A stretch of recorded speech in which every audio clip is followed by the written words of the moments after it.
there is an energy in the universe. There is something that is in each and every one of us.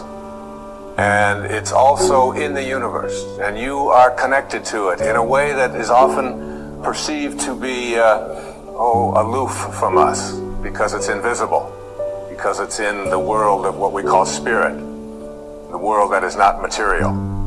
And I would like to suggest that you suspend your disbelief, allow yourself to know that you're not a human being here having a spiritual experience, but that is the other way around. That you're a spiritual being having a human experience.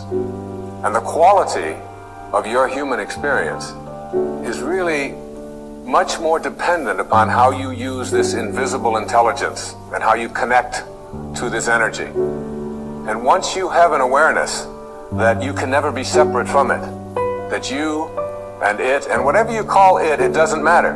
It doesn't matter if you call it God, if you call it divine presence, if you call it soul, if you call it spirit, if you call it consciousness, if you call it Christ consciousness, you can call it Buddha consciousness, you can call it Louise, you can call it Edna, you can call it Ralph. Alan Watts once said that you can't get wet from the word water. It isn't the word that allows you to experience water. And whatever it is that you call it is something that is distinct from what it is. When I was walking in here this evening on these beautiful grounds, I saw some people looking at the flowers and the different plants that were growing.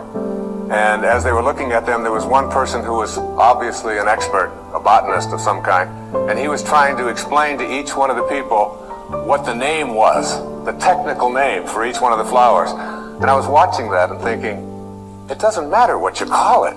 Can't you enjoy? Look at that thing. It's orange and it just came out of nowhere. There's something very profound about enjoying it and being there with it rather than being obsessed with labeling it. There was a very famous Danish theologian. His name was Søren Kierkegaard. He once said that once you label me, you negate me. Once you place a label on me and put me into a compartment or a category of some kind, I must then become what it is that you have labeled me to be. So that we want to be able to live our lives and to practice principles of higher awareness without being so consumed with what I call ordinary human awareness. And ordinary human awareness is just the recognition or the belief system that I am a human being. Maybe I'm having a spiritual experience, I'm not quite sure. But higher human awareness, what is sometimes in the East called Siddhi awareness. In the West it's been called higher consciousness or Christ consciousness. There's many names for it. But when you get beyond just knowing yourself as this body and this personality and this thing that you inhabit, and begin to realize that who you are is that which was never born and can never die. When you recognize your eternal self. And that's what this program is really about. It's really about recognizing the power, the energy, the capacity to be able to do what it says in some of the most holy books that you've ever read, that even the least among you can do all that I have done and even greater things. And that's not just empty words from Holy Scriptures. That's a very powerful lesson that each and every one of us can practice and live every day. What I'd like to suggest to you, and what this program is really about, is that there are higher levels of awareness that are available to us.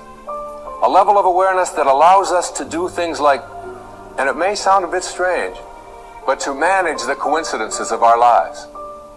To be able to place our attention on what it is that we would like to create for ourselves in our lives.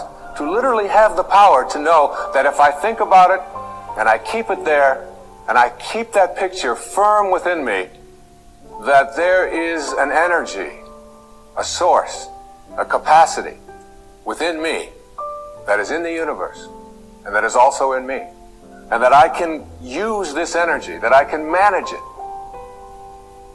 There are many ways to get the things that we want for ourselves in our lives. But basically, it all begins with how we choose to think. As you think, so shall you be. 7 little words that I think are perhaps the most important things that we can learn and master in our lives. This old proverb notion that I become what I think about all day long. And once you know that what you think about is what expands, you start getting real careful about what you think about. You don't allow your thoughts to be on anything that you don't want, or that you wouldn't want to have manifest or show up for you in your life.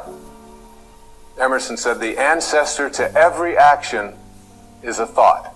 And you can look at every spiritual tradition, whether it's Eastern or Western, whether it's ancient or modern, whether it's civilized, quote, or uncivilized, quote, whether it's tribal, and there is, in all of these persuasions, this idea that inside each and every one of us, in a place that is not material, in a place that has no dimensions, in a place that has no boundaries, that in each and every one of us, we have this power, and we have this intelligence, and you can never see it. I've often said that when you die, if you're going to die, and 5 minutes before you're ready to leave, they weigh your body. And let's say it weighs, oh, let's pick a good number, 150 pounds, all right? And then life leaves your body. And they weigh your body instantly after you're dead. And it still weighs 150 pounds.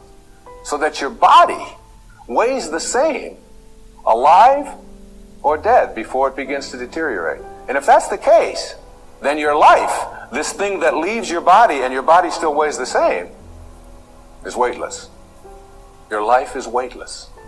You can't put a dimension on it. You can't put a measure on it. Who you are is that life.